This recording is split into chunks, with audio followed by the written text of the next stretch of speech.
So many years ago, I was extremely excited because I had my first job in the nonprofit sector.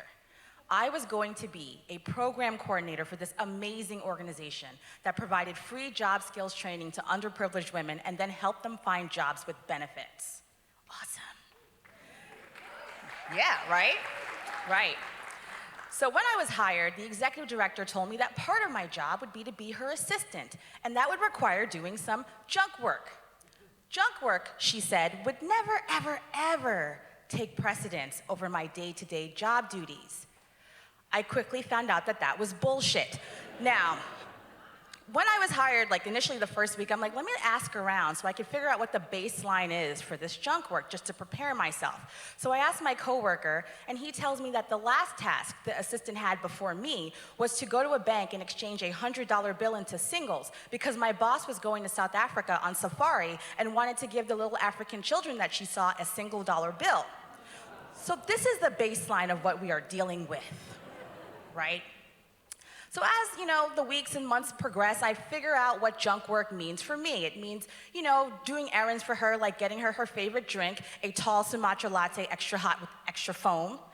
It meant preparing her for her book club because she never wanted to read the fucking books. So I had to find these really in-depth summaries of the books and then really thoughtful, insightful questions so that she could ask it in book club so it would appear as if she read the books.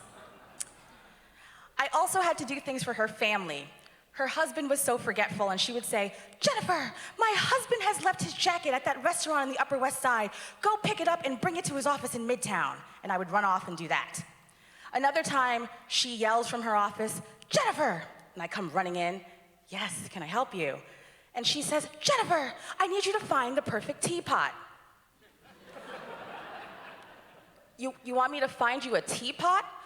My daughter is going to a bridal shower, and as you know, when women get married, they disconnect, but they come together over tea. So I need you to find the perfect teapot. Now that's a lot of fucking pressure, okay?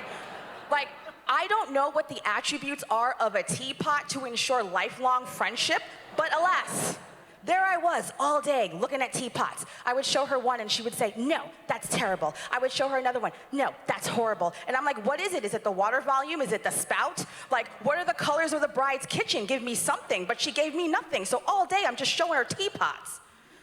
Finally, at 6:30 p.m., I show her this cherry red antique teapot and she says, wonderful, you did it, job well done. As the months go on, I learned that oddly enough, my boss really cares about quality of life, unless it was me. She did not care about my quality of life, which brings me to the honey-baked ham incident of 2007. So over the holidays, my boss liked to buy gifts for the staff, meaning that I needed to buy gifts for the staff. So maintenance staff, they all received a honey-baked ham. So I went around, I asked everybody, confirm your address, I confirmed their travel plans, because God forbid there is a ham sitting outside. Right? I order the hams, I print out the invoices, I put everything in a nice little honey-baked ham folder on my desk because I am an organized bitch. Now, we are a week before we're supposed to go on our break, and I am sick. Every day I'm getting sicker and sicker and sicker. By Thursday at 4:30 p.m., she looks at me, and it's like she has seen me for the first time, and she goes, ugh, you look terrible. And I said, I feel terrible. And she said, you should go home, you're sick. And take off tomorrow, too. I don't want you getting anybody sick here. We need to disinfect. And I said, okay, thank you so much. So I'm home. That Friday, I'm all hopped up on Theraflu and Vicks and ginger ale and all that good stuff, trying to get myself, back to 100%. And my friend and coworker calls me, Jen, I'm so sorry to bother you right now. She has a question about the hams. The hams? The honey-baked hams? Rosie got 2 hams. Okay, well, I didn't order 2 for Rosie. No, I know, but she's concerned that, there's hams floating out there, and she wants to know what's going on. Okay, well, just show her the invoice for Rosie, and you'll see I ordered 1 ham, I paid for 1 ham. If she got 2, maybe honey-baked ham just gave her an extra ham. Okay, I'll show her. Click. 30 minutes later, Jen, I am so sorry to call you again. She has more questions about the hams. What other questions does she have about these hams? Well, now she's really concerned that perhaps somebody else didn't get a ham and then Rosie got that ham, or that perhaps we just ordered multiple hams and people are hoarding hams. Okay, well, just show her all of the invoices and she'll see I ordered and paid for 1 ham per person. If people got multiple hams, then I think it's just honey-baked ham. Okay, I'll show her. Click. 30 minutes later. Jen, she wants you to call honey-baked ham. What? She's really upset and she said to, quote unquote, fix this right now. Now, imagine this. All of the information for this ham emergency is at work, on my desk, but I need to call in to get all of that information so that at home, I can call Honey Baked Ham, because apparently I am a Honey Baked Ham whisperer. So I get the information, I call, and I confirm what we already knew. We ordered 1 ham per person. We paid for 1 ham per person. Rosie just got to, and honestly, she should have just kept her mouth shut because she made out like a bandit.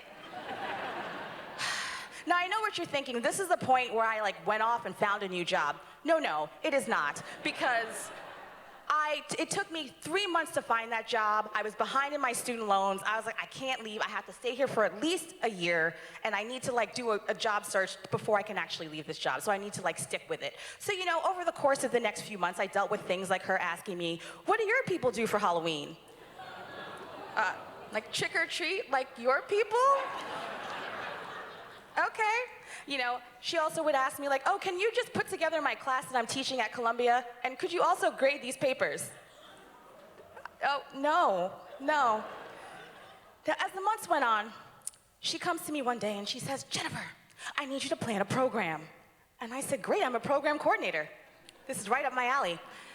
She tells me, I'm bringing together these thought leaders in the nonprofit sector so that we can discuss women's workforce issues. So I want you to plan a whole entire evening. I want you to, get stats on our organization so we can talk about how we're affecting change in this area, and I want you to plan the menu, everything. And I am on it because I like to plan programs, because I'm a program coordinator.